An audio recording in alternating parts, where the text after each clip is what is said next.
Greetings, ladies and gentlemen. Welcome back to another episode here on True Confessions Naija.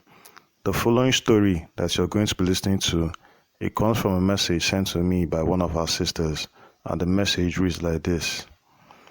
My name is Lisa, and I want to share a story I've never told anyone fully. Not even my closest friends, but today, I feel like I have to get this off my chest. Maybe it will help someone avoid the same path. I live with my husband in Abuja, Nigeria. We are known as business people. We own a few supermarkets and small shops around the city. From the outside, our life looks perfect, but people don't know the dark secrets behind our success. Before we got wealthy, we were just two people struggling to survive. My husband used to be a police officer back then. He worked hard, but the money was not enough. We lived in a small police camp with our kids, barely making it through. That's when everything changed. My husband got in a scandal that changed everything. He and a colleague were offered diamonds to smuggle past a roadblock. What they didn't know was that the people giving them the diamonds were undercover officers. It was a trap. He was arrested right there at the roadblock. Everything fell apart. We were kicked out of the police camp. We had no home, no money, no support. People treated us like criminals, even me, though I had nothing to do with it.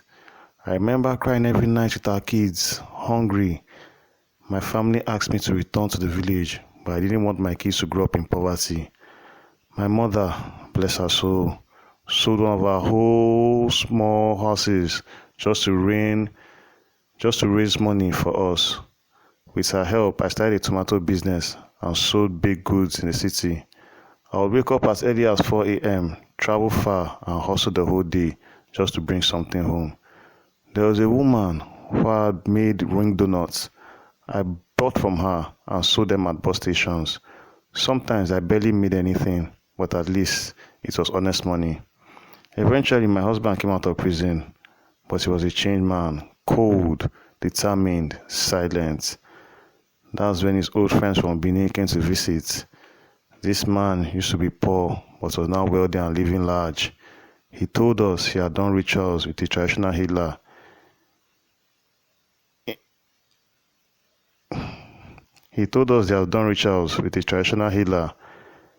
In Edo using a special red oil that brings wealth and luck.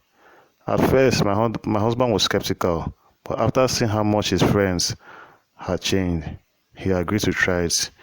He convinced me to go with him. The healer gave us a small red bottle and strict instructions. First, he told us, buy a 9-liter white bucket. Wake up very early in the morning before sunrise. Go to a fresh grave. Fill the bucket with water from there. Bathe using that water while it's still freezing cold. Never use the same grave twice. Avoid sex for a month. Keep it secret from everyone, even family. I wanted to say no, but desperation makes you do things you never imagined. Every morning, we would sneak into the cemetery near Benin and search for freshly dug graves. My husband even started walking around during funerals to mark where new graves were located. We would leave the house before 4 a.m., scoop water from the grave sites, and return quickly. We would both take turns bathing with the freezing water. I hated it, but soon the money started coming in. Our business grew. We bought a supermarket through a franchise deal. People started calling us blessed. If only they knew. But it didn't stop there. We were told by the healer that if we wanted to stay wealthy, we had to continue the ritual regularly and never miss a month. We obeyed. Then came the prize. We were warned in a dream one of our children would die in a foreign country. I panicked. My husband brushed it off, but I couldn't. I begged him to stop the rituals. He refused. That same month, our eldest child studying abroad had a near-death experience. That was the final warning for him. I told my husband I couldn't continue anymore. He got angry. We fought, but I stood my ground. We moved from Benin. We sold the old house and tried to start afresh in a new country. We used our money to start another business, but I was never at peace again. thinking church would give me peace. I joined the local congregation. It felt good until I started seeing what went on behind closed door. There was a young girl in church, a close friend of mine. She fell in love with the pastor's son, but when the elders found out she was pregnant, they forced her to marry him and covered the whole story. She confessed to me in tears that she had been forced to sleep with the pastor's son, and when she got pregnant, the church made it seem like she was the one at fault. That's when I realized the church only followed their own rules when it suited them. When I tried to speak up, I was excommunicated. People who once called me Sister Lisa stopped talking to me. Even a deacon I used to work for, a driver, fired me. No explanation. Life became hard again. I was depressed, alone. I couldn't get a job. My husband was still doing the rituals, but I wasn't. One day, I broke down. I found an old electric wire, and I was ready to end it all. I sat with it in my hands, crying in silence, but something told me to hang on. Maybe God hadn't abandoned me after all. So here I am, sharing this story with you. I still go to church, but I don't trust people blindly anymore.